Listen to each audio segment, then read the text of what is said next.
Probably everyone who gets into motorcycles has a point at which they fell in love with bikes.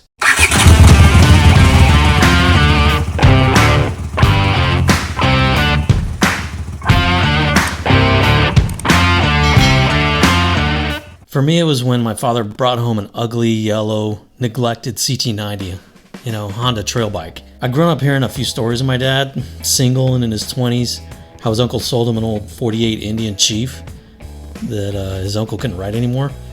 My dad used to tell me stories of him and his friend tearing around Anaheim in the 50s on that old Chief. I think his friend had an old Triumph Bonneville. When my dad was in the Navy during Vietnam, my grandfather sold it to clear some space in the garage. I don't think my dad ever forgave him for that fully, but my dad never got another bike until this CT90 in the 80s. Of course, I ended up sort of adopting it as my own. So in the 80s, I was 14. My parents split for a little while, and my dad always wanted to go to Alaska. So he figured it'd be handy to have an extra vehicle, to tool around on and as a backup. So he got the Honda 90.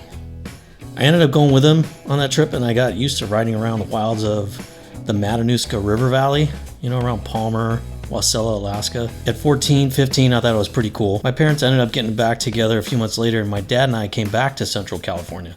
So, of course, my adventures on that 90 continued. Now, as the only boy, my father expected me to be able to turn a wrench. In addition to the regular chores I had, like laundry, cleaning the bathrooms, doing the dishes, all the stuff that my sisters had to do, I also had to do oil changes and maintenance on our cars.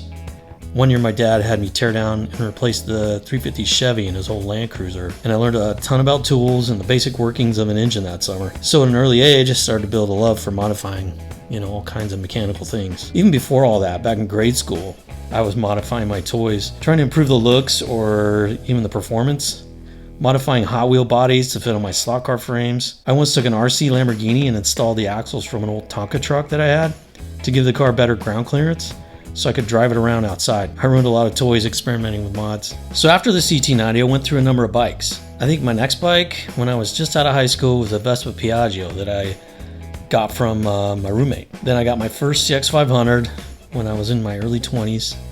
I think it was a 78. Then a brand new Honda Magna that I got kind of as a business bonus through a guy I was working for. Then a CX650 that I never did get running. Then another CX500D, and I turned that one into more of a cafe. Then I got a GL1000, thought I'd try something new. My most recent project is a 79 CX500C that someone started chopping and turning into a bobber.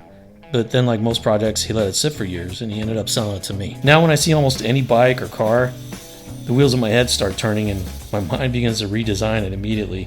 I'm thinking, how would I build this differently, or how can I make this better? There's a builder in Oregon, builds for people like Jay Leno and some of these other high-end collectors. He says he's building rolling works of art. And I thought, man, that is what I want to do. So that's going to do it for this go-round. Thanks for tuning in. If you like what we're doing, like and subscribe, and I'll see you in the next one.